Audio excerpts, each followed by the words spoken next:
Halo guys, perkenalkan nama saya Eugenia Firanga Gobe. Saya dari kampus Universitas Pembangunan Indonesia Manado dari Fakultas Keperawatan S1 Ilmu Keperawatan dengan NIM 24 14 20 11 12.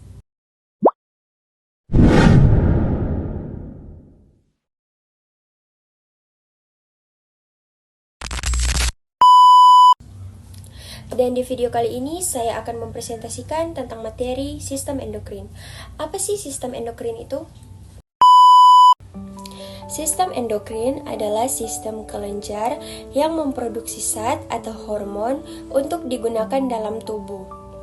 Kelenjar ini tidak memiliki saluran atau duktus, sehingga sekresinya langsung masuk ke aliran darah yang mengatur metabolisme, keseimbangan cairan, pertumbuhan, perkembangan tubuh, dan reproduksi seksual. Senyawa kimia khusus yang bekerja pada organ sasaran tertentu memulai reseptor khusus. Yang kedua, anatomi sistem endokrin.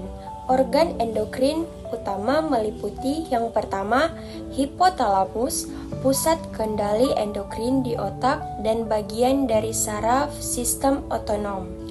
Yang kedua, kelenjar pituitari atau hipofisis, seukuran kacang polong, terletak di bawah hipotalamus.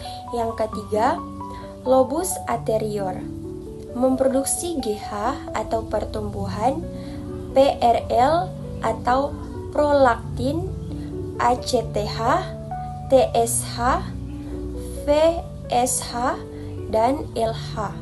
Yang keempat, lobus posterior, tempat penyimpanan oksitosin dan hormon antidiuretik atau ADH.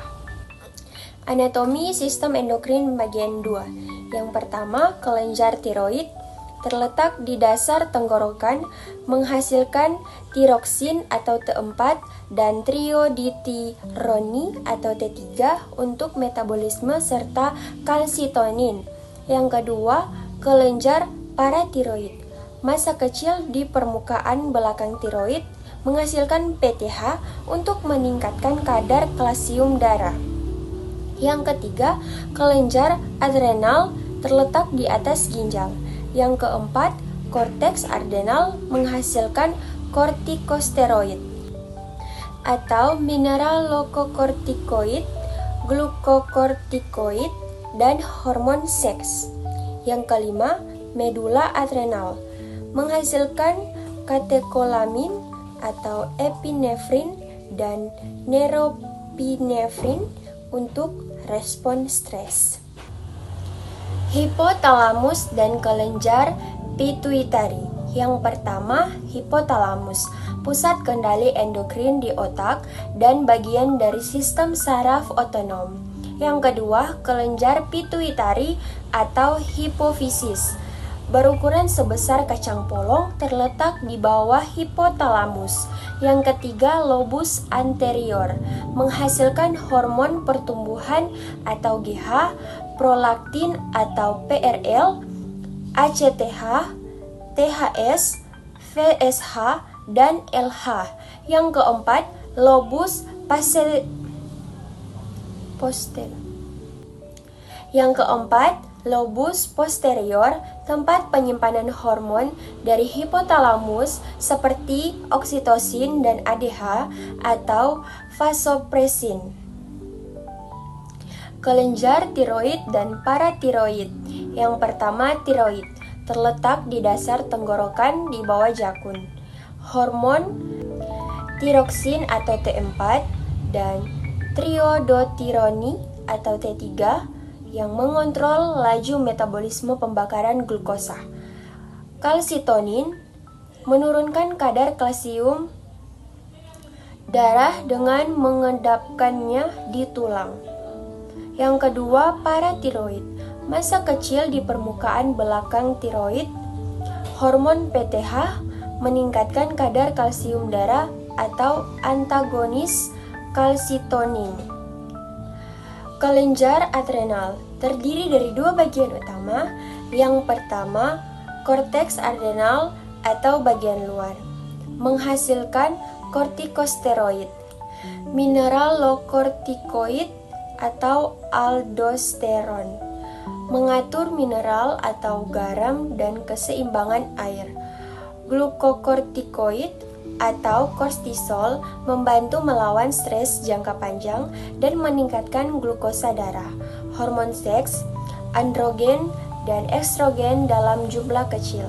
Yang kedua, medula adrenal bagian dalam, menghasilkan katekolamin atau epinefrin atau adrenalin dan norepinefrin untuk respons stres jangka pendek atau detak jantung dan tekanan darah meningkat.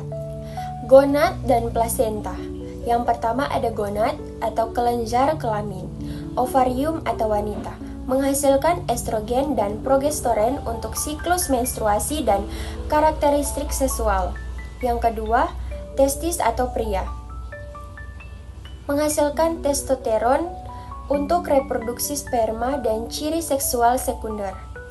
Yang kedua, plasenta atau organ sementara saat hamil menghasilkan HCG, HPL, dan relaksin untuk menjaga kehamilan. Pankreas merupakan kelenjar campuran atau endokrin dan eksokrin. Yang pertama, hormon utama ada insulin atau sel beta dilepaskan saat glukosa darah tinggi, menurunkan kadar gula darah dan hipoglikemik. Yang kedua, glukagon atau sel alfa dilepaskan saat glukosa darah rendah, meningkatkan kadar gula darah dengan memecah glikogen di hati atau hiperglikemik. Fisiologi dan mekanisme kerja hormon. Yang pertama, proses yang dikendalikan reproduksi, pertumbuhan, pertahanan terhadap stres, keseimbangan elektrolit, dan metabolisme energi. Yang kedua, klasifikasi kimia. Molekul berbasis asam amino atau protein peptida, steroid atau steroid berbasis kolesterol. Yang ketiga, pengendalian pelepasan, terutama melalui mekanisme umpan balik negatif atau negatif feedback. Yang keempat, rangsangan sekresi, hormonal atau oleh hormon lain, hormonal atau kadar zat dalam darah, atau neural atau rangsangan saraf. Biokimia dan reseptor hormon. Yang pertama ada sifat hormon, bekerja dalam konsentrasi sangat rendah dan memiliki umur pendek. Yang kedua, interaksi reseptor. Hormon bekerja seperti kunci dan gembok dengan reseptor spesifik.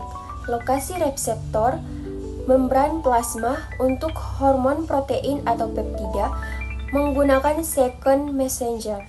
Yang keempat, intraseluler atau sitosol atau nukleus untuk hormon steroid dan tiroid yang bersifat lipofilik atau larut lemak.